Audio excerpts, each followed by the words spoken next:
C'est sorti, c'est disponible. Bonjour à tous. On va parler aujourd'hui de Tiger Cage. Tiger Cage qui ressort donc en Blu-ray. Ici, coffret Blu-ray de la trilogie Tiger Cage que vous pouvez voir ici présent.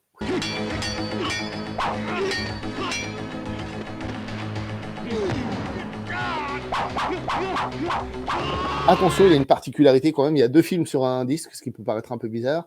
Une introduction avec une explication des 3 films, des 3 films différents. Et ça fait plaisir de voir HK Vidéo, le grand HK Vidéo qui revient et qui nous ressort un joli coffret bien travaillé, bien construit. Une trilogie de polar, une trilogie de polar d'action, HK Vidéo, et on va vous en parler tout de suite. Pour ce faire, ni plus ni moins qu'un invité de luxe que vous connaissez bien, puisque c'est monsieur Max Pereira qui est ici présent, et on va en discuter. Salut Max. Avec plaisir. Salut beau parleur. Bonjour à tous et heureux de parler de la trilogie Tiger Cage, qui est une trilogie sans en être une, mais on va en parler avec grand plaisir. C'est un des films d'action le plus important des années 80-90 à Hong Kong, donc très content d'en parler avec toi aujourd'hui et très content de cette ressortie Blu-ray qui ma foi a l'air magnifique. Moi je ne l'ai pas, mais elle est sublime. Ce que tu m'as montré là, c'est très très très très beau et ça fait bien plaisir. Alors, Oui. Vas-y. Tiger Cage numéro 1, connu à l'époque comme La Rançon des Traîtres. Absolument. Ouais, un titre, j'arrive pas à parler moi. Un titre que personnellement je trouve assez juste d'ailleurs. Pour le coup, je le trouve plutôt stylé. Pourquoi tous les titres français sont pas à jeter, tous les titres français d'époque, en tout cas pour le cinéma d'Asie.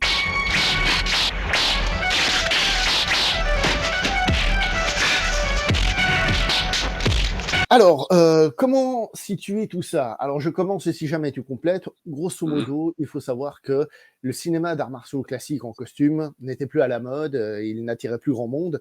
Donc, qu'ont dû faire les spécialistes de la castagne, les spécialistes de la cascade, les spécialistes de la chorégraphie? Ils ont dû s'adapter à la mode du moment. La mode du moment, qu'est-ce que c'était? Eh bien, il y a eu le polar qui est arrivé, entre autres avec un certain John Woo, qui a définitivement imposé le polar comme genre majeur à Hong Kong. Évidemment, je parle du syndicat du crime. Donc, qu'ont dû faire les spécialistes du film d'action à main nue? Eh ben, ils ont dû simplement transformer les films de kung-fu pour les mettre dans un monde contemporain, de manière générale, mais aussi les mettre dans le polar, donc le polar de kung-fu, le polar de combat. Et c'est ainsi que sont nés des films comme Tiger Cage, des films comme In the Line of Duty, donc Le sens du devoir, mais aussi des films comme Police Story, par exemple, avec Jackie Chan. On est dans cette mouvance-là, où on modernise le film de combat. Chose intéressante, si on le compare vite fait au cinéma américain, c'est que le cinéma américain, quand ils ont mis des arts martiaux, ils se sentaient souvent mal à l'aise avec le fait de mettre des arts martiaux à une époque contemporaine, parce que justement, les Américains aiment bien les gros fusils, on va dire. Donc, comment ils faisaient? Ils étaient souvent obligés d'expliquer que c'était un tournoi, ça se passait, voilà. Tandis qu'à Hong Kong, ils ont cette capacité à utiliser aussi des armes à feu dans les films. Il y en a. Mais qu'est-ce qui se fait qu'on arrive à main nue? C'est qu'à un moment donné, on va désarmer l'adversaire parce qu'on n'a pas d'armes non plus, puis on va commencer à se taper dessus. Donc, c'est fait de manière très fluide, parce que ça, c'est une des choses, on peut se poser la question. Non, ce ne sont pas des films de tournoi. Oui, ce sont des purs polars d'action. On reviendra sur pur polar et d'action un peu après, mais grosso modo, ce sont des polars d'action. Et ça défouraille, et ça y va, et c'est bon. Est-ce que l'historique te convient? Oui, plus ou moins. Je vais plus ou moins compléter pour remettre un peu effectivement en perspective. Tu as tout à fait raison, puisque c'est un genre de film qui s'inscrit, comme tu l'as bien dit, dans la transition entre la période kung-fu classique et kung-fu comédie des années 70 et de tous ces artisans qui en ont fait.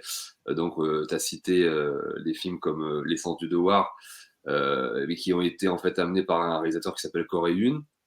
Ça a été vraiment un peu lui qui a marqué cette empreinte-là. Yuan Wuping a un peu suivi avec effectivement le sens du devoir 3 et 4 et les Tiger Cage dont on va parler aujourd'hui. Et bien avant ça, il y avait même au tout début des années 80 une tentative de moderniser le cinéma de Kung Fu à travers la comédie. Ce que va faire par exemple Sammo avec les Lucky Stars et même Yuan Wuping avec Miss Matchkopol, qui était la première tentative de Yuan Wuping de rentrer dans le mood contemporain, on va dire. En tout cas, de mettre du Kung Fu en mode dans le mood du Hong Kong moderne. Et donc, voilà, ils ont dû s'adapter au goût du public, comme tu l'as très bien dit, qui était beaucoup plus enclin à regarder des polars, ou en tout cas des films qui s'inscrivaient dans la réalité contemporaine d'un Hong Kong moderne. Voilà, donc c'est aussi pour ça que ces films sont intéressants. Il va y avoir un revival dans les années 90 du cinéma d'arts martiaux en costume, mais effectivement, le polar, ça va être le grand genre, et ces petits filous de l'Opéra de Pékin qui font du divertissement, qui vont toujours nous mettre des superbes scènes de kung-fu, et ça va être prétexte à de la baston dans du polar, et ça, voilà, ils vont toujours trouver le moyen de mettre du kung-fu, et même au niveau des histoires et de la narration, ça va être un peu kung-fu sur les bords et tout, c'est toujours intéressant de voir ça aussi.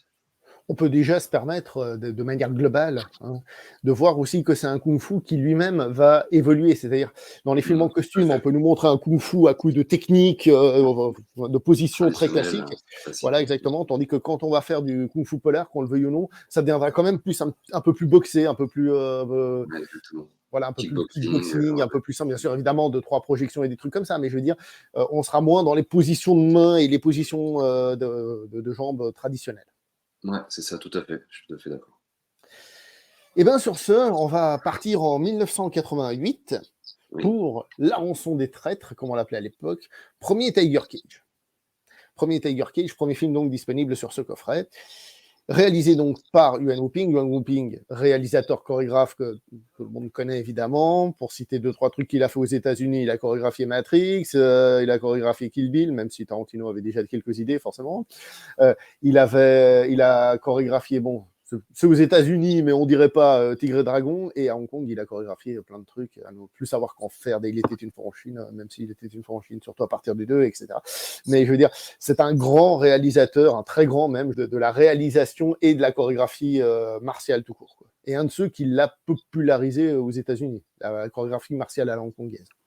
Il a aussi chorégraphié Le Maître d'Armes, voilà, pour les Ouais, aficionados aussi. Enfin, tout un tas de films extraordinaires. C'est l'un des plus grands réals chorégraphes, de toute façon, qu'on peut compter au monde, qui est plus enclin à réaliser du divertissement, comme beaucoup de gens de l'Opéra de Pékin. D'ailleurs, ils sont passés de l'Opéra de Pékin à la Kung Fu comédie, et ensuite au film de divertissement, de comédie d'action ou de polar d'action. Et ils sont plus enclins à faire ça. C'est pas forcément ils vont pas forcément mettre toute leur énergie dans la narration, la profondeur, la thématique, mais dans Tiger Cage, dans le premier, il y a quand même des trucs très intéressants, très profonds, où justement il sort un petit peu de son truc habituel de ne nous délivrer que du divertissement. Là, il y a vraiment une histoire, il y a des enjeux quand même intéressants, il y a quand même plein de trucs qui sont beaucoup plus profonds qu'à l'accoutumée, surtout pour le premier, là dont on va aborder, je trouve.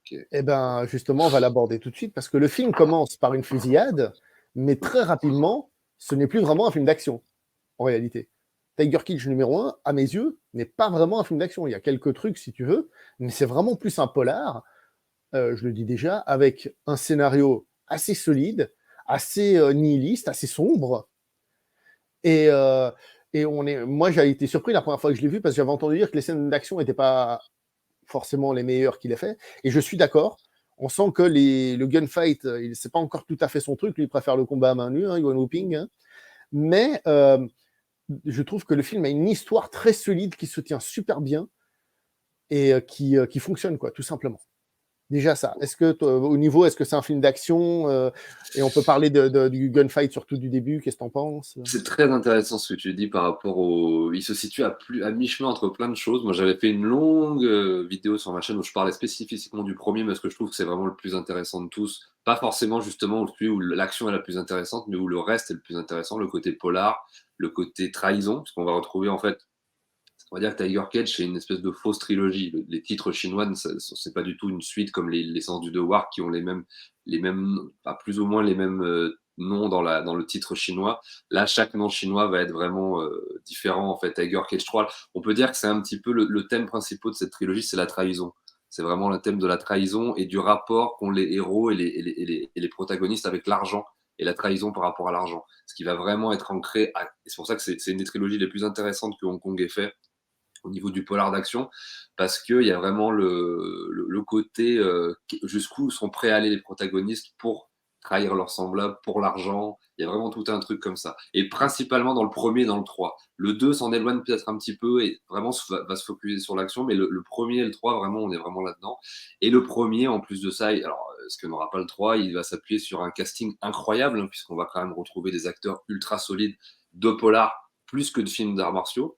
Jackie Chung, Carol Cheng, Simon Yam, Mantat, l'acolyte de Stephen Chow, qui faisait aussi du polar. Il faisait pas que des comédies, c'est un acteur dramatique aussi très solide. Qu'est-ce que j'ai noté? Il y a Lunkarien aussi qui apparaît au tout début, qui est un acteur aussi assez emblématique de films d'arts martiaux, qui est pas très présent dans le film, mais qui a quand même une place importante aussi dans le récit. Donc on est quand même sur un casting qui va être plus polar, et évidemment la présence de Donnie Yen qui est, on va dire, beaucoup plus secondaire.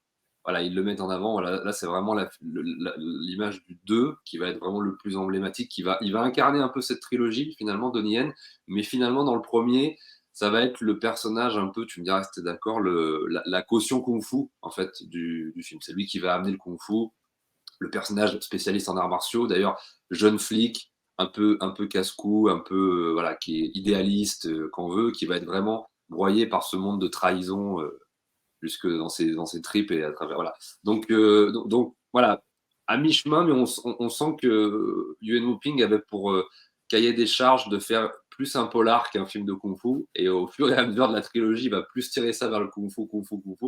Mais disons que le premier, je sais pas, ils ont dû lui dire, je sais pas, c'est DNB qui a produit, hein, DNB, la fameuse boîte mythique, hein, de Dixon Poon, Sam Hong et John Chum, et ils lui ont dit, voilà, vraiment fais-nous un polar, alors peut-être pas à la John Woo, parce que comme tu l'as dit, les fusillades sont pas forcément les plus. Elles sont cool, mais disons que ce qui va être le plus cool dans la première scène que tu as abordée, c'est pas forcément les fusillades qui sont très filmées champ contre champ, pas très intéressantes, hein. On n'est pas dans du Ching Siu Tung, John Woo, tout ça, on n'est pas dans une espèce d'envolée comme ça, pas du tout. Par contre, les chutes, les cascades qui font là sur la fin de cette fusillade qui va perdurer un petit peu, ça commence dans un bâtiment et ça perdure dans les rues de Hong Kong. Je ne me souviens plus du nom de la rue, mais il y a un pont qui traverse à un moment et les mecs se font des cascades. Je sais même pas comment ils ont fait pour survivre à ça. C'est très impressionnant. Donc on sent le côté artiste, divertissement, de cirque, qui fait des cascades incroyables. Mais c'est vrai qu'au niveau des gunfights, on n'y est pas trop. Il y a un côté un peu excessif. Il y a un moment donné Ouais. où le mec il court, le méchant il s'échappe, il y a tous les flics qui sont postés comme ça, ils tirent, et on voit que le mec il est au milieu en train de courir, et on voit qu'il y a, vous savez, des étincelles pour des impacts de balles, elles sont partout à l'écran. Lui, il s'en prend pas une, mais il y en a partout à l'écran, et c'est juste pour le visuel, quoi, parce que tu dis qu'ils sont pas bons, les flics. Oui, c'est d'ailleurs le défaut qui est un petit peu Tiger Cage 1, et c'est un peu dommage par moment, c'est que on sent qu'on est un peu dans deux films différents, quoi. On est un peu dans un truc de pur divertissement, et puis, mais je trouve qu'il y a quand même le côté polar et sérieux qui reprend quand même le dessus au fur et à mesure. C'est quand même lui qui l'emporte. Mais on sent par moments, oui, les défauts, c'est que oui, il peut pas s'empêcher de faire du spectacle, en fait, de nous mettre. C'est des mecs de l'Opéra de Pékin, donc forcément, bah voilà, ils veulent en donner au public et ils veulent faire un divertissement. Et c'est peut-être un petit peu par moment le côté un peu bordélique de la chose. Et je Ça trouve reste un que très grand film. ça sert un peu le film parce que le film commence de manière positive même. On a cette équipe de flics qui sont comme des frères, qui se respectent, qui s'aiment, qui s'amusent, qui rigolent. Tu sais, on a vraiment le temps qui est. Le film prend son temps pour nous montrer cette équipe et leurs relations, tu vois. Et en fait, finalement, au début, on est dans un côté entre guillemets un peu idyllique, un peu action, divertissement, et peu à peu, on va aller dans le ah bah non, zut, finalement, c'est pas aussi cool que ça la vie. Tu vois. Exactement, exactement. Disons que oui, il y a quelques petites scènes au début, oui, où tu les vois s'amuser. Ça, c'est le côté renforcement de l'équipe qui se connaît. Et d'ailleurs, ils nous disent aussi que les gens se connaissent depuis très longtemps, que c'est une vieille équipe qui se connaît. Et le drame va en être que plus fort, parce que voilà, il va y avoir plein de choses après. On va pas tout raconter sinon. Mais disons que oui, c'est des gens qui se connaissent tous et qui sont frères. C'est une équipe de frères. D'ailleurs, le titre chinois, c'est Tak Kik Tonglong.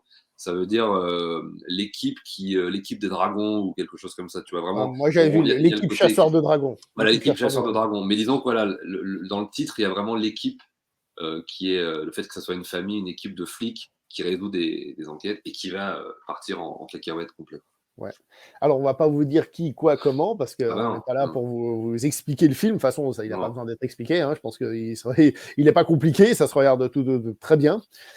Euh, le côté traîtrise qu'il y a dans le film, puisqu'on a dit il y a de la traîtrise, c'est marrant. Ça m'a fait penser, tu sais, à ce que l'on dit sur les films d'infiltration.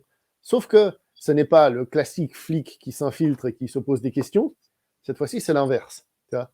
C'est Ouais. vraiment à quel point ce que tu dis, la corruption de l'argent, tu vois, mais aussi à quel point est-ce qu'on est prêt à pacter avec le diable pour s'en sortir d'une situation qui ne va pas. Tu vois. Je me suis dit, est-ce que là, peut-être, il y a aussi déjà cette peut-être autre lecture. Alors, le coup du pacte avec l'argent, je pense que le film le plus connu chez nous, ça reste Une balle dans la tête. Hein. Mais on retrouve, enfin, on peut avoir aussi cette vision-là de ouais, jusqu'à quel point tu es prêt à trahir les tiens, tu vois, pour t'en sortir, à quel point est-ce que, enfin voilà quoi, trahir la communauté. Mais c'est ce que je trouve assez fascinant, moi, avec les polars, pas qu'avec les polars de kung-fu, mais même ce que j'appellerais presque des polars wuxia, parce que pour moi, le John Woo, c'est du wuxia, quoi. Hein, mais enfin voilà. En fait, on continue à raconter des histoires chinoises finalement très classiques, ancrées dans une société à la base plutôt collective, et qui là se retrouve à Hong Kong dans un endroit très libéral où tout le monde peut un peu faire ce qu'il veut, et du coup tout le monde se marche un peu dessus, mais ça crée des dramaturgies et des films intéressants du coup par rapport à cette idée de trahison, de communauté, tu vois quelle est ta place vraiment, qu'est-ce que tu dois faire en tant que chinois, tu vois, et comment tu peux perdurer dans un monde ultra-libéral. Je trouve qu'il y a tout un questionnement qui est sous-jacent, qui est même pas forcément toujours fait exprès, mais qui est toujours qui infuse vraiment tout le temps, avec le côté aussi héroïque, chevaleresque, tu vois, prisonnier d'un monde moderne du prisme du monde moderne, tu vois, cette capacité à faire de l'argent. Finalement, tu vois, on tombe facilement. Les personnages idéalistes et héroïques et chevaleresques se font souvent broyer. Et ce qui est en fait, ce qui est très beau dans ce type de film, et c'est pour ça que j'aime beaucoup les films de John Woo aussi pour ça, mais on a déjà parlé de toute façon, c'est le côté, finalement, c'est beaucoup plus facile d'être héroïque dans une époque classique et en costume. Là, c'est beaucoup plus difficile à une époque où tout le monde peut potentiellement être pourri, et l'argent est un peu là, tu peux un peu faire tout ce que tu veux. C'est beaucoup plus simple finalement, tu vois, je trouve. Ouais. Alors que là, c'est plus intéressant dans un monde moderne, je trouve que ça. Au cinéma en Et on se costume, on est bien d'accord. Dans la réalité, à l'époque, non, mais dans le cinéma, Oui, là, cette version fantasmée je parle vraiment du cinéma, là. Je parle de culture chinoise et de ce qu'ils mettent dans leur cinéma et des interrogations qui se posent. Hein. Je parle pas d'un Mais point de vue. il est vrai qu'avec le cinéma contemporain, tu peux évidemment partir dans des délires, mais il y a un ancrage réel qui est plus fort. Et Voilà, du c'est ça. coup, créer ce décalage est d'autant Ouais, plus facile et d'autant plus violent, j'ai envie de dire. Parce que la force du film, c'est les trahisons et aussi dans quelle situation se retrouvent les personnages pris au piège au bout d'un moment. C'est-à-dire ouais. que c'est un film qui est très sur le, j'ai envie de dire sur l'injustice et sur la, comment dire ça. C'est un film qui a une certaine violence, je dis pas forcément graphique, mais sur ce qui arrive aux personnages, se retrouvent dans la merde, quoi, pour faire simple. Pour Ouais. reprendre ce que disait Rémi 2D dans les vidéos que j'ai fait sur sa chaîne, hein, Star Trek pour les nuls, c'est un film qui est très cruel sur le sort des personnages. Ouais. Mais cette cruauté, tu la retrouves, y compris dans le cinéma chinois en général, même d'arts martiaux. La cruauté et le côté, tu vois, même dans les films de kung-fu, l'argent et les gens qui trahissent pour l'argent, c'est un thème qui est très présent. Donc, Ah, c'est en ça aussi que on se rapproche voilà, du film de kung-fu quand même, en fait, dans Tiger Cage, finalement, dans ce que ça raconte, et avec une espèce de côté un petit peu une école, tu vois, qui est confrontée à un truc, et l'école se divise en plein de morceaux. Enfin, il y a vraiment un truc un peu comme ça que tu as retrouvé dans plein de films, je bon, trouve. Il y a un peu ça. après, j'ai envie de te dire, tu vois, on dit souvent que l'ADN du cinéma américain, c'est le western, et on parle souvent de Oui, films oui, tout à fait. d'action, disant ce sont des westerns contemporains. J'ai envie Tout de à dire que fait. l'ADN du cinéma chinois, enfin, la culture chinoise, c'est un Tout peu à fait. exagéré, mais Oui, on peut tout à dire fait. que ce qui précède, c'est un peu ce qui est wuxia, donc forcément, ce qui est wuxia, les thématiques sont ancrées dans, on va dire, dans un inconscient collectif, et qui fait que, bah, Tout à fait. forcément, quand on fait des films actuels, bah, il y a des choses qui en ressortent. Tout à fait, tout à fait. Est-ce que sans spoiler, on peut encore dire des choses sur le film, à part que c'est le moins action, mais pour moi, c'est le meilleur de la trilogie. Je trouve vraiment qu'il a un scénario qui est hyper efficace, hyper prenant. Franchement, ça fonctionne superbement bien. Alors, les fans de cinéma peut-être plus occidental, ils verront un film, en effet, qui n'est pas forcément le plus soigné d'un point de vue cinématographique pur. Hein. Ça, on est d'accord, on est dans un film de faiseur, faut pas oublier, on est dans des petits budgets, on est dans des films de faiseurs, des mecs qui ont des idées, qui se renouvellent à l'instant T, et c'est ce qu'on aime dans le cinéma de Hong Kong. Mais comme vous voyez, c'est pas parce que c'est un petit film de faiseur qu'il n'y a pas un fond qui peut être intéressant, qu'il n'y a pas une histoire qui peut être intéressante, qu'il n'y a pas deux, trois scènes d'action qui peuvent être intéressantes. C'est pas mal, non, quand même? Ouais, ouais, puis non, non, tu l'as bien dit, c'est un des plus. Enfin, moi, c'est mon préféré de la trilogie au niveau de la. Voilà, encore une fois, on l'a dit, pas au niveau de l'action, mais il y a quand même des belles scènes d'action. Hein. Apparemment, il y a des fulgurances, il y a des moments un peu vers la fin, un peu avec Donnie Yen, vous verrez, qui seront très cool aussi, mais qui sont malheureusement un peu trop courtes. Mais l'intérêt du film n'est pas là. L'intérêt du film, ça va vraiment être ce jeu de chat et de la souris, de toutes ces trahisons, la dramaturgie. Alors le film est très sec, comme tu l'as dit, c'est pas de la mise en scène ultra romantique, hein, on n'est pas dans du John Woo du tout. Et du coup, c'est ce que j'aime aussi dans le film, c'est le côté sec, un peu brut de décoffrage, polar HK, qui va pas dans le, qui fait pas vraiment dans la dentelle, quoi, qui va. Et j'aime bien le côté sec aussi des polars hongkongais de cette époque-là.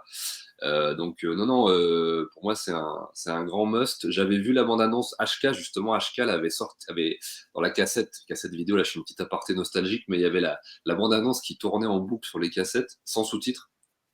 Et donc, j'ai entendu le titre Tak Kek Tong Long, Tak Kek Tong Long. Tak Kek Tong Long, Tak Kek Tong Long. Pendant des années, j'avais vu la bande-annonce, et je l'ai découvert bien, bien, bien plus tard. Mais c'était une bande-annonce qui m'avait vraiment travaillé, je la trouvais formidable. Si vous avez l'occasion, généralement, les bandes-annonces de cinéma de Hong Kong sont pas toujours incroyables. Celle-là, elle m'avait complètement transporté. Elle résumait un peu trop le film. Si vous voulez pas trop vous faire spoiler, ne la regardez pas. Si vous le connaissez déjà, regardez-la. Mais en tout cas, elle est assez fascinante. Et moi, elle m'a fasciné pendant de nombreuses années, cette bande-annonce, que je savais pas vraiment de quoi ça parlait. Il y avait une intrigue, il y avait un truc, il y avait un côté polar HK qui ressortait très bien. C'était assez cool aussi. Donc voilà. Très très bon film, en tout cas, très bon film. Pour finir avec le premier, moi je dirais juste que quand je l'ai vu la première fois, je m'attendais à un kung-fu polar avec plein de kung-fu, justement, et que Donnie Yen soit mis en avant parce que c'est comme ça qu'on a tendance à le vendre. Et en fait, j'ai été surpris en mal d'un certain côté parce que j'ai pas eu la dose d'action que je voulais, mais en vachement bien parce que j'ai eu un scénario qui fonctionnait superbement bien. C'est-à-dire, je suis pas sorti déçu malgré ça. Tu vois. Au contraire, je suis sorti en mode waouh, mais il est génial ce film. Et d'ailleurs, quand j'ai revu le premier, quand j'ai acheté le coffret là, je l'ai revu, j'ai dit, il est vraiment incroyable ce premier film. Il est magnifique, il est génial. Et oui, comme tu as dit, il y a ce côté cru du polar de Hong Kong, mais c'est ce qu'on aime dans le polar de Hong Kong, c'est qu'on va pas sortir les violons pendant une demi-heure pour faire une chose, c'est poum. Parfois, je vais pas vous dire, il arrive que des personnages meurent. Alors, c'est un peu appuyé dramatiquement, mais on passe pas 300 ans dessus et à faire une scène d'une demi-heure. Il y a ce qu'il faut, et ensuite, tac, on passe à autre chose. Alors par contre, juste, je déconseille, mais alors à 1000% la VF, vraiment pour ce film, ne le regardez surtout pas en VF. Je ne sais pas s'il y a la VF dans le coffret là, Il me mais semble que oui.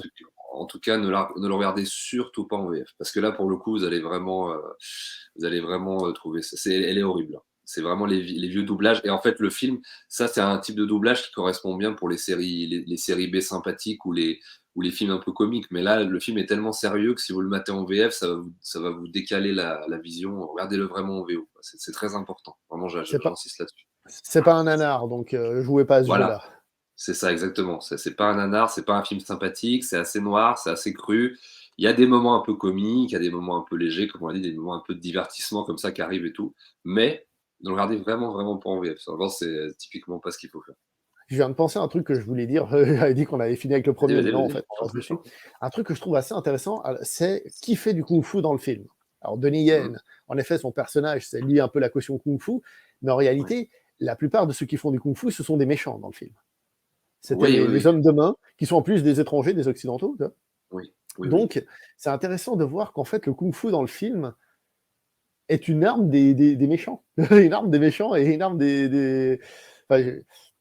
Enfin, surtout une arme des méchants, tu vois ce que je veux dire. J'ai trouvé ça très intéressant. Ouais, c'est vrai qu'il y a un côté comme ça. Oui, les personnages sont incarnés par Michael Wood, qu'on retrouvera dans le deuxième aussi, qui était un élève ou un pote de Donnie Yen. Un pote de Donnie Yen. Et puis Vincent Lin, qui est un acteur métis, mais qui vient des États-Unis, effectivement, qui joue un peu le grand méchant du film, on peut dire. Enfin, un des grands méchants. Et lui, oui, c'est vrai que les Occidentaux utilisent beaucoup plus le kung-fu que les personnages chinois. C'est vrai que c'est un point que j'avais pas forcément remarqué, c'est vrai.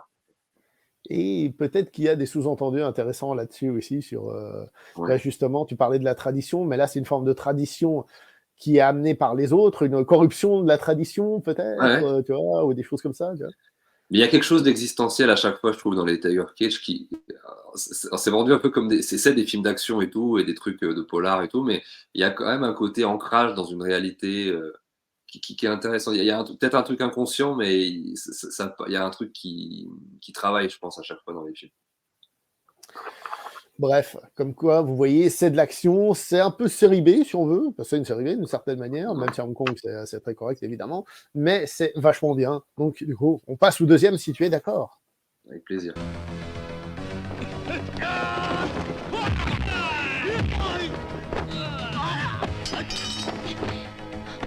Là, on va passer donc en l'an 1990 avec Tiger King numéro 2, qui, comme on l'a dit, cette fois, est, on peut le qualifier vraiment un kung-fu polar, quasi premier degré. Là on a la promesse en fait qu'on nous fait, c'est-à-dire Donnie Yen en tant que star, dans un kung-fu polar, et ça va castagner régulièrement, ça va bien castagner d'ailleurs.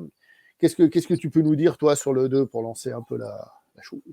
Bah, déjà, je peux dire le titre chinois, c'est Sai Ak-Chin, ça veut dire blanchir l'argent sale, hein, ce qui n'a rien à voir, encore une fois, on n'est pas dans le- on est dans des titres chinois à chaque fois qui sont différents, et le film parle de ça, hein, là, comme tu l'as bien dit, on est vraiment là, on est je pense que c'est le plus apprécié des fans, en fait, et c'est pour ça que c'est celui qui est le plus mis en avant, parce que c'est on va dire, c'est pas forcément mon préféré. Moi, je suis là le 2. Mais voilà, comme tu l'as dit, il y a Donnie Yen. On est dans un pur polar kung-fu complètement assumé cette fois-ci. Là, l'équilibre est vraiment justement dosé.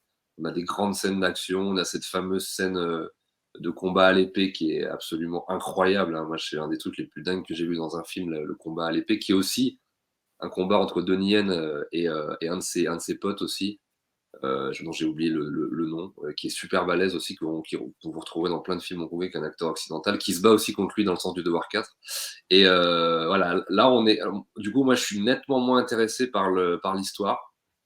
Dans celui-là, ça va vraiment être. D'ailleurs, j'ai jamais vraiment compris ce que le film racontait, et ce sur quoi les héros finalement couraient. C'est un petit peu Ah, bordélique à ce niveau-là, je trouve. Mais vas-y, je vas-y, je pense, t'en prie. je pense que l'acteur que tu dis doit être John Salviti. C'est John Salviti, ouais, merci, je te remercie beaucoup. Ouais, John Salviti, exactement. Et du coup, voilà, celui-là, on va dire que je suis moins emporté par l'histoire. Je suis évidemment moins emporté par le casting, parce on a plus, en fait, le grand casting, quoi. Un peu Jackie Chung, Simon Yam, tous des gens qui ont travaillé chez John Woo, qui ont fait du Eh ben, polar, après chez Junito, etc. c'est Mais vrai on que a, c'est un truc qu'on n'a pas dit dans le premier, hein, c'est qu'il y a tellement d'acteurs que même si tu ne ouais, te souviens plus leur nom, c'est la tête, tu les reconnais et tout, que c'est super plaisant à regarder. Vas-y, continue. ouais, il y a un sacré casting dans le premier, effectivement. Donc là, dans le 2, on va retrouver Donnie Yen, alors qui est majestueux, qui est pas encore connu, qui est pas encore il est beaucoup plus connu à la télé que sur le grand écran à cette époque-là, hein, c'est vrai, mais il va aussi chorégraphier le 2, comme il a chorégraphié le 1 aussi, parce que Donnie Yen va commencer à être chorégraphe aussi, plus qu'acteur, même si il sera toujours projeté en tant qu'acteur dans les films de Whooping, mais là, vraiment, il est au centre du récit. On va retrouver Rosamund Kwan, que vous avez vu dans Les Mystères Dynamite, dont on a parlé aussi, qui est une actrice que moi j'aime bien, mais qui n'est pas une très grande actrice, moi je trouve, non plus.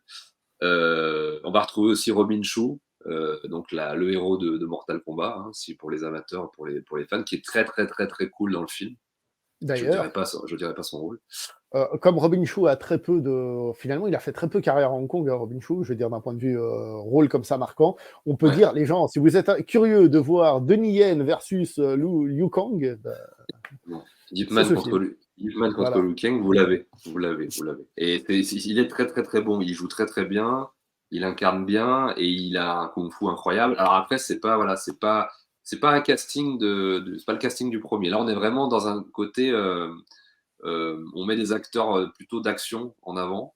Ça, c'est très assumé, beaucoup plus que le premier. Et on va même retrouver Cynthia Kane, j'avais oublié, mais il y a une toute petite apparition, vous verrez, enfin, elle a une espèce de caméo de luxe, parce qu'on la voit 2-3 fois dans le Ouais. film arriver, qui reprend un peu son rôle qu'elle avait dans les sens du devoir, dans le sens du devoir 3. D'ailleurs, c'est vraiment une apparition bonus, quoi. C'est-à-dire, Ouais, ouais, tu te ouais. dis, c'est vachement cool, hein, franchement, c'est super, hein, on l'adore, hein. Mais tu vois ça, tu te dis, tu Elle vois, il y a apparaît un vraiment peu des comme ça. scènes. Voilà, elle apparaît comme ça, puis il y a une scène où elle va fighter vraiment, tu sais, tu dis, ah, bien, et puis après, hop, elle disparaît. C'est ça.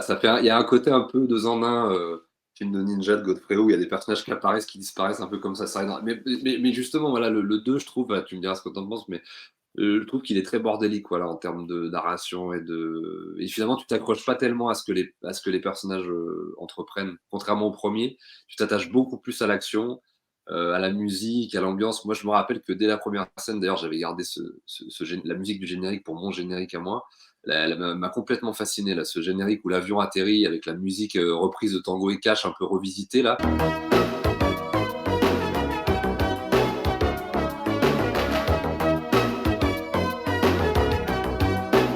Non, là, ouais, là, c'est vraiment, ils ont repompé, mais ils Ouais. l'ont pas repompé. Ils ont repris un petit peu la thématique, l'ambiance et tout. Mais je trouve, je sais pas, cette espèce d'introduction à Hong Kong des années 90, fin 80, début 90, complètement assumé avec l'avion qui atterrit là sur une musique très. Ça m'a fasciné. Moi, je me rappelle quand j'ai atterri à Hong Kong pour la première fois, je l'avais mis dans mon casque et tout pour vivre la scène. C'est une des plus belles introductions de films. Quand on aime le cinéma de Hong Kong, de toute façon, je pense qu'on comprend un peu ce que je dis. Parce que c'est assez fascinant ce côté-là, ce côté pop et à la fois héroïque, comme ça, dans une espèce C'est parce qu'elle est d'introduction très, comme elle ça. est très marquée de son époque, cette musique. Tu vois. Ouais, Il y c'est a, il y a ça, une petite exactement. mélodie que tu retiens facilement et elle est très marquée de son époque. Et quand en plus, dans un film que tu aimes bien, forcément, c'est une musique qui, avec elle, porte non seulement l'époque du film, mais Ouais. aussi l'imagerie du film. Et c'est pour ça que Je trouve que c'était vraiment l'ADN du cinéma de Hong Kong de cette époque. Vraiment ce ouais. générique, il y avait un truc, ça m'a parlé tout de suite.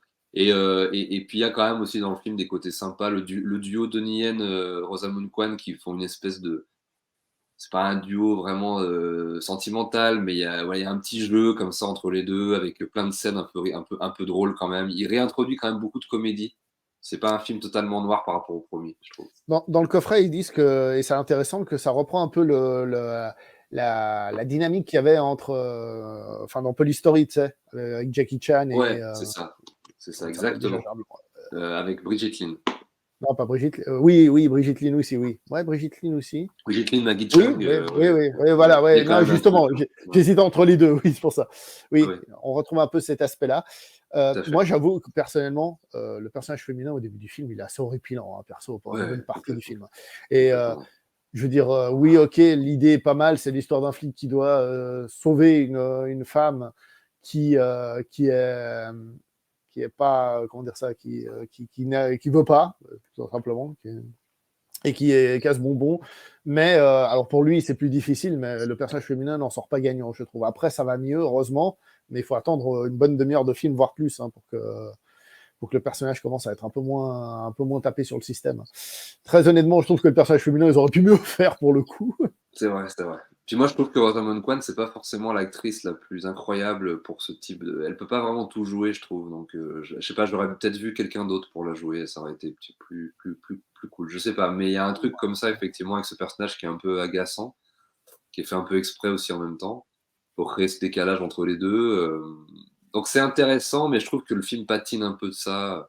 Il reste un peu sur ça longtemps mais il se rattrape après dans les autres parties avec les scènes d'action et tout ça, je trouve. Et tu sais qu'on va se faire flinguer, hein, parce que pour beaucoup, c'est le meilleur, le numéro un. Moi aussi, je préfère le 1, et je dirais même de loin d'ailleurs. Hein. Ah, mais Mais c'est ce que j'ai dit, c'est ce que j'ai dit. ouais, J'ai dit qu'effectivement, moi, je préfère le premier. J'aime beaucoup le 3, je vais en parler aussi. Je vais le réhabiliter parce que je l'aime beaucoup. Il a plein de défauts. Mais le 2, c'est vraiment celui qui est considéré comme le. Et je comprends pourquoi. Parce qu'il y a tous les ingrédients de la promesse qui sont là. Il est au milieu en plus, et puis il y a tout, quoi. Il y a Donnie Yen. Voilà, c'est tout à fait normal. Moi, je comprends entièrement les gens qui adorent le 2. Et moi-même, j'ai aimé le 2 pendant. C'était le 2 que j'adorais quand j'étais jeune et tout ça. J'adorais le 2. Et j'ai vraiment switché sur le premier plus récemment. Mais le 2 vraiment, voilà, il emporte la partie. Je peux comprendre vraiment. Malgré tous les défauts, je peux comprendre que tout le monde l'aime. C'est normal. moi, je suis d'accord avec toi. Je trouve que le scénario, qui d'ailleurs, malgré que ce soit pas une trilogie, bah, on y voit quand même une certaine continuité Thématique, en thématique. tout Tu cas. vois. Ouais, On sent c'est qu'il y ça. a quelque chose, donc que ce soit une fausse trilogie, certes, mais tu sais, quand même qu'il y ait des liens. Mais de Je toute trouve. façon, à Hong Kong, il y a souvent ça. Si tu regardes les White Storm, les machins comme ça, les trucs même les plus récents, en fait, c'est toujours des. Tu retrouves un peu les acteurs qui rejouent des rôles différents dans chaque épisode. C'est pas des suites, mais la thématique est toujours la même. Par exemple, dans White Storm, ça va être la drogue. White Storm, c'est clairement la cocaïne qui à chaque fois va être l'empreinte qui va être le lien entre la trilogie. Et ça, ils font beaucoup ça. C'est vrai que ça Ouais. peut déstabiliser de notre point de vue, mais ils font beaucoup je sais pas, ça vient du bouddhisme, du karma, du machin, je sais pas, mais il y a une espèce d'incarnation de personnage à chaque épisode, et c'est aussi totalement commercial. Hein. Moi, on m'a expliqué que Mm. c'est des trucs totalement commerciaux pour pouvoir engranger de l'argent, pour mettre un 2 3 sur chaque titre, et puis après engranger par rapport au succès d'un truc. Mais il y a aussi le côté à l'intérieur des films, d'un côté y a un côté karma, il y a un côté réincarnation de personnages aussi que tu peux voir parce que c'est pas non plus totalement du hasard à chaque fois. Il y a quand même, tu retrouves, c'est quasiment presque des relectures ou des re-remakes à chaque fois de ces films. Enfin, c'est très particulier en fait. Ouais, bon, j'ai vu ça aussi dans d'autres cinématographies que des Oui, cinématographies oui, asiatiques. probablement, ouais. Mais, Ouais. mais oui, oui, je trouve que c'est un film qui est quand même dans la continuité thématique, plus centré action, comme on a dit, avec de l'action qui est très bien. Et je dirais que là où on gagne en action, on perd en scénario, et c'est là où le film est peut-être moins intéressant. Mais, comme j'ai dit, il gagne en action, donc finalement, les deux premiers, pour moi, sont validés, tu vois. Ah oui, puis c'est un des meilleurs films, enfin c'est un des meilleurs films d'action de tous les temps, hein, Tiger King. Enfin, il y a des scènes d'action, de combat qui sont incroyables, hein. C'est d'ailleurs même dans le 3 qui arrivera après, les scènes d'action ne seront pas aussi abouties. Moi, je les aime bien, mais là vraiment, toute la fin, le combat de Ip Man, Liu Kang, le combat, je crois que c'est dans celui-là aussi où il se bat contre Michael Wood, hein.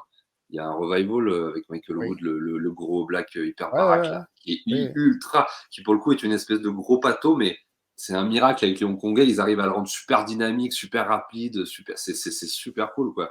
Puis évidemment le combat à l'épée. Voilà, il y a plein de moments comme ça. Je crois qu'il y a même un gunfight à un moment aussi, alors qui n'est pas ouais. forcément aussi incroyable, où ils sortent un peu comme ça d'une espèce de container et ils butent tout le monde un peu à la John Woo. Il y a un peu du ralenti, comme ça, je m'en souviens. Si je me souviens bien, il y a un peu le côté de John Woo Et comme ça je dedans. l'ai trouvé supérieur à celui du premier. Ah, Tu vois. complètement, complètement, Je complètement. trouve même le gunfight, j'ai trouvé légèrement mieux. On sent qu'il a eu le temps de travailler la chose. Ouais, exactement, exactement. Mais en tout cas, ouais, c'est un des grands films d'action de ces années-là, indéniablement, indéniablement. On passe au troisième.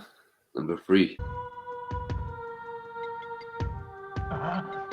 Number 3, qui est sorti lui en 91, donc tout de Voilà. suite derrière, et qui lui, par contre, est le mal-aimé de la fausse trilogie. Entre autres, peut-être l'absence de. Alors, il y a Michael Long qui est quand même une star, mais disons l'absence Ouais, peut-être de stars d'action, d'acteurs que vraiment on surkiffe. Je sais que Michael Long est très apprécié autant que détesté par certains, donc c'est un peu ouais, compliqué. Mais... c'est vrai. Donc le numéro 3, ah bah puisque tu voulais parler des titres chinois, celui-ci, comment il s'appelle, si on le traduit C'est Lang Minju Jigsaw, ça veut dire le tireur d'élite au visage froid. c'est ça, tout à fait. Voilà. Alors vas-y, lance-toi sur le 3. Le 3, vas-y. Donc, comme tu l'as dit, oui, effectivement, là, on y perd beaucoup. En fait, on perd beaucoup de plumes dans le combat parce qu'il n'y a plus vraiment. Alors, on retrouve la thématique de la trahison. Alors, ça, c'est peut-être un des plus intéressants. Moi, je trouve que c'est un des plus intéressants au niveau de l'histoire. Je trouve qu'au niveau de l'histoire, il y a une histoire d'amour avec un personnage féminin très intéressant. On n'a pas cité là au casting. Donnie Yen a été remplacé par Ricky Chung, qui est un mec qu'ils ont voulu mettre un peu en avant à cette époque, mais qui n'a pas forcément marché. D'ailleurs, la tragédie de Tiger Cage 3, c'est que son personnage voilà, il va avoir un problème au niveau du visage. Du coup, on verra pas toujours son visage, donc c'est un peu problématique pour les scènes d'action pour le mettre en avant.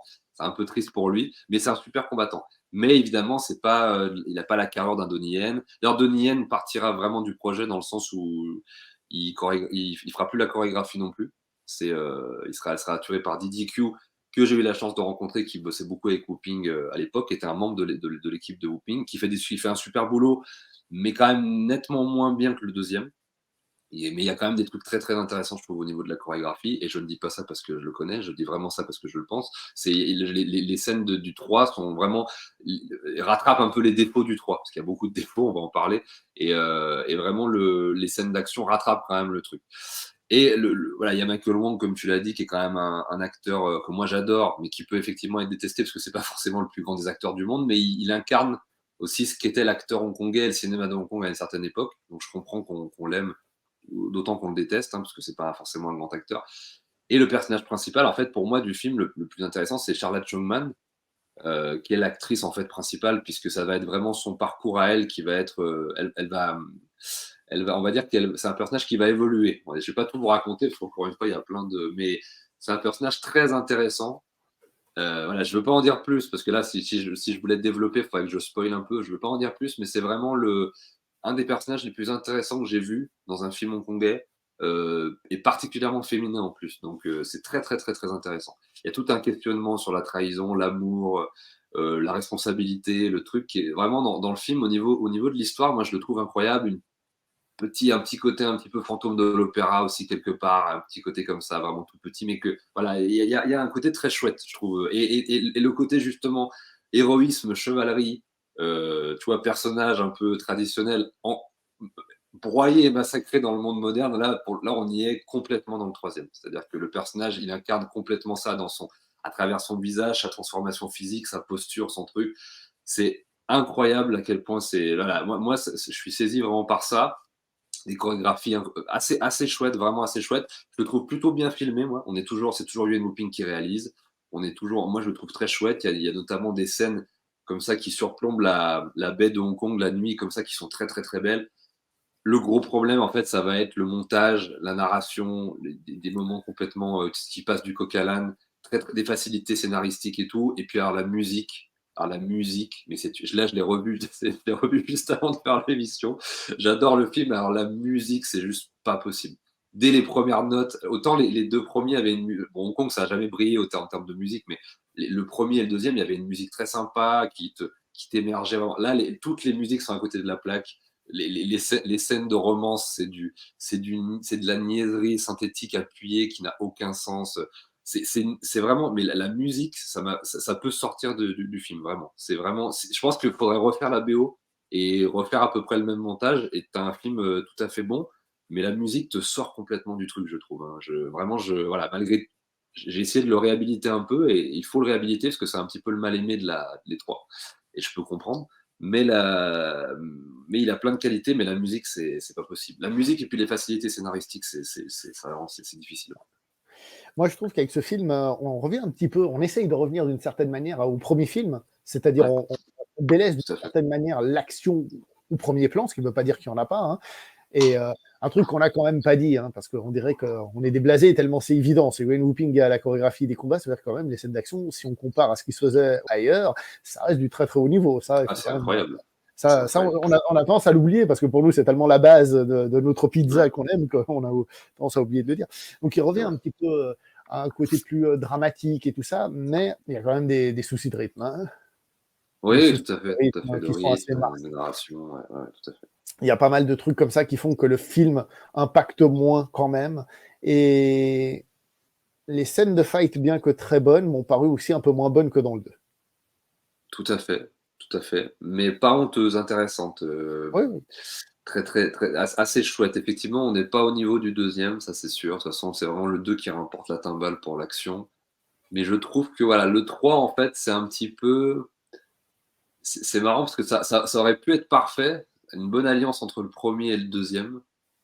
Et malheureusement, voilà, la sauce prend pas forcément. Quoi. Ça surpasse jamais le deuxième pour le côté action, et ça surpasse jamais le premier pour le côté dramatique. C'est un peu dommage, alors qu'ils auraient dû faire une fusion. Mais de toute façon, ce qu'on constate aussi, c'est que le film a été fait en 91, que tout de suite après, Yuen Woo-ping il va y avoir un revival du film de costume dans les années 90, comme tu sais très bien. Et je crois qu'il va enchaîner avec Taishi Master un an ou deux plus tard, assez rapidement, ou deux, trois ans plus tard, assez rapidement. Ça va être le film qu'il va faire après, je crois. Et il va revenir au genre contemporain, en fait, très subrepticement avec Red Wolf, qui est une espèce de piège de cristal kung-fu dans un bateau, là. Ouais. Un peu comme Nicky Larson, de Jackie Chan. Et je crois pas qu'il va vraiment revenir au film, en tout cas en tant que réal. Il va revenir vraiment au film en costume, et je crois pas qu'il va refaire du film contemporain. Et je sens un petit peu une volonté dans le film voilà, de partir dans un truc où il y a un côté un peu je m'en foutiste dans le troisième. Je ressens un petit peu ça, le côté un peu voilà, on a fait ça, j'ai envie de passer à autre chose, j'ai fait ce que j'ai pu avec le premier et le deuxième, j'ai donné le meilleur de moi-même. Dans le 3, il y a un côté un peu relâchement, je Ouais. trouve. Et puis il y a un côté tellement par moment parce que Ricky Chung, ce que j'aime bien dans ce héros dramatique là, c'est qu'il a un truc physique qui est intéressant. À un moment donné, il a un masque qui peut faire penser un peu il y a un côté un peu super-héros, un peu tragique, dramatique, théâtral en fait. Je trouve il y a un côté un peu comme ça quand il est un peu sur l'arbre. Il y a plein de scènes, tout le monde monte dans les arbres dans ce film, hein. Et puis il Ouais. regarde comme ça les scènes au loin. Alors ça peut paraître ridicule dans un film en fait qui se veut sérieux, mais ça fait très film d'arts martiaux, film de wuxia un peu tradit, un peu à l'ancienne et tout, un héros un peu romantique, tragique chinois. Il y a un côté un peu comme ça, et on sent qu'il veut renouer avec ça. et il est un peu bloqué dans ce truc de refaire un peu, comme tu l'as dit, les trucs du premier, la dramaturgie du premier. Du coup, c'est un peu tiraillé, quoi. Et c'est un film bordélique et un peu malade, mais je pense pas qu'il soit honteux, quoi. C'est pas honteux du tout. Il y a vraiment quand même un côté, c'est vraiment le moins bon, mais moi je l'aime bien pour plein de qualités qu'il a. Quand Alors, pour la petite histoire, donc, comme on a dit, il a été réalisé en 91. Et même. Ouais, ensuite, les prochains films qu'il a réalisés sont en 93, où il fait 3 films: Heroes Among Heroes, Iron Monkey et Taishi Master. Donc, que des films en exact, costume, et on exact. commence à nouveau à s'envoler avec des câbles et tout ça. Donc, vraiment, changement total de paradigme, de manière de Oui, filmer puis l'action. le goût du public, de toute façon, revient Ouais. au film de costume pour le grand écran. Parce qu'en fait, le grand public hongkongais a toujours continué à regarder des films d'arts martiaux en costume, mais à la télé dans les années 80, c'était plus le grand écran qui dominait. Donc c'était plutôt un public un peu plus vieux, on va dire. Et là, ils ont rebalancé, c'est revenu, il y a eu un revival dans les années 90, au tout début des années 90, entre le wuxia et le kung-fu. Là, ils ont Ouais. pu refaire pleinement du film d'arts martiaux classique. Mais je suis d'accord. Yuan Wuping, il a fait évidemment des énormes classiques. Et après, il a fait quelques films un peu moins intéressants où tu te dis, bon, que peut-être il les a fait pour. Soit parce que finalement, en direct, ça fonctionnait pas, puis il était pas à fond dedans, ou alors peut-être qu'il a plus laissé faire son équipe, ou je sais pas trop.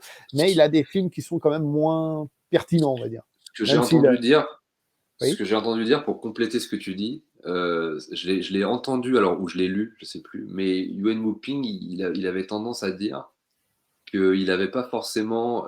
Comment expliquer? En fait, il attendait pas le bon projet qui lui appartenait pour faire un film. Ce qu'il disait, si jamais tu attends ça, en fait, tu fais jamais rien. Donc vraiment, il acceptait plein de films, par exemple, qu'il voulait pas forcément réaliser, mais pour continuer à travailler, travailler, travailler, travailler, travailler. Il y a cette phrase, je me rappelle de Yuen Woo-ping que j'ai lue ou entendue quelque part et qui m'avait marqué. Il y a le côté comme ça qui pourrait expliquer le fait que par moment, il fasse des films. Parce que j'ai pas l'impression qu'il ait une volonté de thématique ou profonde de parler de plein de choses. Alors, à part dans certains trucs qui peuvent être purement martiaux, mais j'ai l'impression qu'il fait quand même plus du pur divertissement Ouais. que cette volonté de faire du. Mais Il est comme tous, en fait. Comme disait Vas-y, Christophe Chanclot, il est un peu moins essentiel, par exemple, qu'un Lucha Liang, dans le sens essentiel, complètement. dans le sens essence du kung-fu, qui veut te donner sa leçon de kung-fu. Lui, il est vraiment plus en mode le kung-fu spectacle. C'est du spectacle. Et d'ailleurs, Lucia Liang vient du monde des arts martiaux et Yu Ping vient du monde de l'opéra. Et c'est deux visions totalement différentes, ce qui est très intéressant aussi. Et d'ailleurs, Lucia Liang va être celui qui ne va pas réussir à amorcer son virage dans les années 80, qui va faire deux, trois films sympas, mais Tiger on the Beat, hein, que moi j'adore et tout. Mais on sent que voilà, c'est pas le maître ne brille pas. Mais Lucia Liang est beaucoup plus profond. Il veut raconter beaucoup plus de choses. On a déjà fait une émission tous les deux sur Lucia Liang, on va pas la refaire là. Et on vous invite à la revoir parce que ouais, on est vraiment dans les deux des plus grands maîtres, mais vraiment avec deux oppositions au niveau de ce qu'ils veulent mettre dans leurs films d'arts martiaux. C'est vraiment deux manières d'aborder le genre très différents. Et Yuen Woo-ping, ouais, pour moi, il y a ce côté, je fais du spectacle, quoi. Je divertis le public et je veux en mettre plein la vue. Et il y a un côté comme ça, homme d'opéra qui veut montrer comme ça des choses aux gens, quoi. Donc on retrouve ça dans ces films, je trouve. Et est-ce que c'est un crime que de vouloir divertir des gens avec du spectacle de qualité? Question. Je pense que la Non, puisque réponse est moi je déjà toute pense faite. que c'est l'essence même du cinéma, c'est-à-dire que pour moi à la base même, je dirais que le cinéma, alors il y a tout un là, on part sur un débat, mais moi pour moi dans l'essence dans le cinéma, c'est d'abord ça, c'est d'abord le divertissement et c'est d'abord de faire rêver les gens avec une espèce de côté lanterne magique, boîte, tu vois, le côté un peu forain, artisanal du début, le côté faire t'échapper quelques instants pour te faire vivre autre chose. Moi, je trouve qu'il y a une essentialité que tu retrouves dans le cinéma de Hong Kong, d'ailleurs, souvent, le côté un peu cinéma des origines, c'est-à-dire ce côté divertissement. On va pas péter plus haut que notre cul, on va t'offrir, en fait, de ce qu'est le cinéma à la base. Et après, tu peux effectivement, à travers ça, retrouver une forme d'art, de la profondeur, de la thématique, de ce que ça raconte et tout. Mais la base, je pense que c'est comme tu t'as parlé de base avec la pizza tout à l'heure. Je pense que la base du cinéma, c'est ça. Et après, tu mets des ingrédients au fur et à mesure pour construire le truc qui sont plus ou moins artistiques, intéressants et tout. Mais déjà quand tu as cette base-là, pour moi, c'est vrai que je suis pas très dur sur les films en général, sur les cinémas d'action et tout, parce que je trouve que c'est quand même la base. Après, tu peux l'épaissir de plein de choses. Mais voilà, il y a un côté essentiel quand même, que je trouve très très cool, homme de foire, voilà, que je prends vraiment dans le sens noble du terme. C'est pas du tout péjoratif pour moi de faire du divertissement ou du spectacle. Tiger King, la trilogie, donc, comme on a dit, chez Attention, HK Vidéo, Metropolitan, ça revient, ça fait plaisir. Trilogie, comme on a dit, culte est beaucoup plus intéressante qu'il pourrait y paraître si on n'a pas les détails. Mais en plus, comme on vient de dire, c'est du divertissement, c'est de l'action, c'est du polar, il y a des rebondissements, il y a tout ce qu'on veut, il y a tout ce qu'on aime là-dedans, il y a du plaisir. Donc voilà, c'est disponible, c'est pour ça qu'on fait la vidéo, c'est disponible. Attention, c'est écrit, hein, édition limitée, hein, d'après ce que j'ai compris, ils en ont édité 1500. Il n'y en aura pas pour tout le monde. Il y en a déjà pour moi. Est-ce qu'il y en aura pour vous? Mais ça, c'est si vous voulez. Vous faites ce que vous voulez. Vous êtes grand. Quelque chose à ajouter? Eh ben non, je crois que tu as tout dit, effectivement. Une des plus grandes trilogies d'action polar kung-fu de cette époque-là, et avec, comme on l'a dit, un petit substrat quand même profond d'identité. Voilà, il y a quand même des choses profondes un peu dans les films, et surtout dans le premier, donc n'hésitez pas, réhabiliter un peu le 3, et puis conserver le 2 si vous voulez toujours je comprends qu'il soit vraiment le pilier central. Donc voilà, mais écoute, merci à vous, merci à toi pour l'invitation, et puis n'hésitez pas à vous procurer ce magnifique coffret qui est en édition limitée et qui nous fait un peu revivre des époques qu'on a oubliées. HK ressort les films et c'est tout à fait intéressant. Quelle est bonne la pizza. Merci à tous. On se voit prochainement pour une prochaine aventure. Portez-vous bien et ciao.